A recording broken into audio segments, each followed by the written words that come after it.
Hello guys, today we are going to learn about Apache Spark.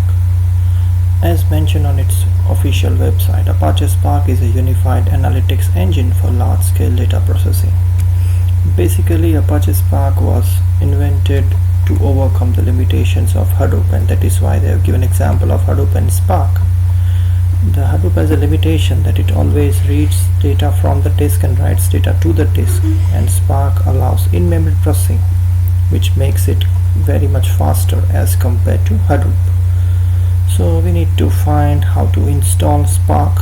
Here I am assuming that you already have installed Hadoop, because what I am going to do is installing the Spark or Hadoop cluster. So first we'll go to the download Spark. You can see that you need to select the Spark release.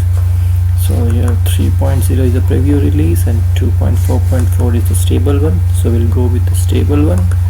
Then here we select the option that pre-built for Apache Hadoop 2.7, because I already have installed Hadoop on my system. Then we'll download the Spark, which is 2.4.4 for Hadoop 2.7. If you click on this, it will redirect to the new page, and here you'll find some sites to download the Apache Spark. We click on the first one and then it will start downloading. Right, I already downloaded it, so I'm going to cancel it. So now we'll go to the terminal. Here we already have downloaded the Apache Spark. It is in download folder, so we'll go to the download, that's CD download. Here if we do ls, we'll find that there is a Spark folder here. We need to extract it. It's a tar.gz file, or we can say tgz file. So to extract it, there's a command tar dash xvfz,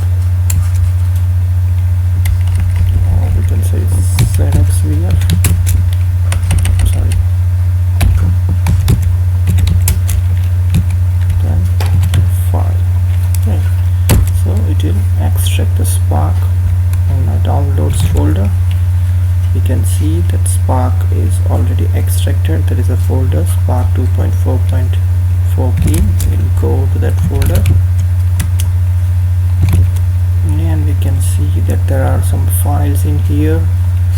Now I have put all my installation in /user local file, so I also like to put Spark there.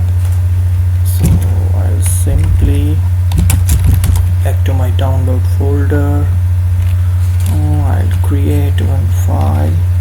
First let me go to the user local, and then we do ls. So you can see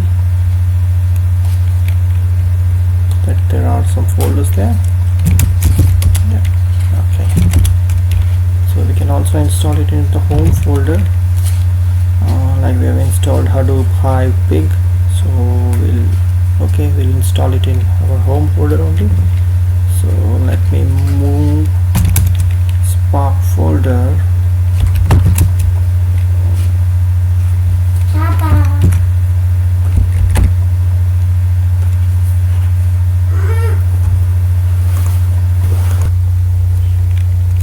Yes, so now we are going to copy our Spark folder from download Spark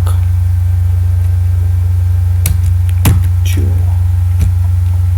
the current location.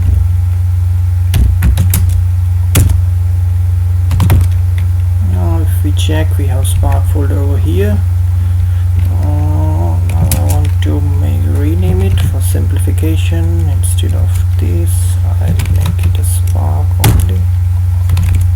So now you can see there's a folder Spark in here. Right, now we need to set some path, but first we can check going into the Spark, then being, if we see some executable files here. Okay, so we can run PySpark, we can run Spark from this particular command line. Right, now we'll go to the sbean, and there are some system commands here to start the services and stop the services. Right, yeah. operations such as Hadoop peak high, we need to set path for Spark. So for that we'll open the .bash rc file, which runs every time we reload the command prompt, right? So we'll open it using vim.bash rc, and you can see that there are some path mentioned here. We simply need to export like Spark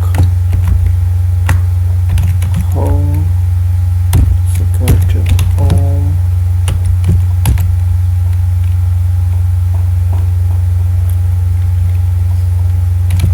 Hadoop, because Hadoop is our username, and then Spark, and then bean, and then Spark. So this is our Spark home, where our Spark reside.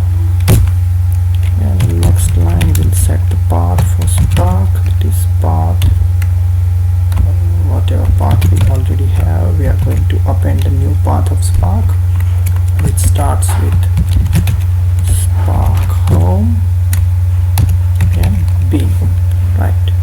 So after doing this, we make sure that our our Spark should run from anywhere, and we need to restart the bash or execute bash to restart our terminal.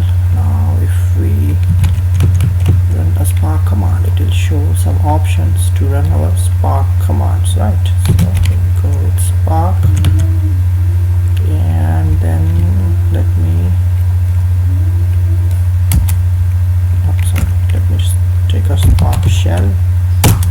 So you can see that it is running, and it will give us a Scala shell. You can see there is a Scala shell, right? So that is all about the installation of Spark over Hadoop cluster. Yeah, thank you.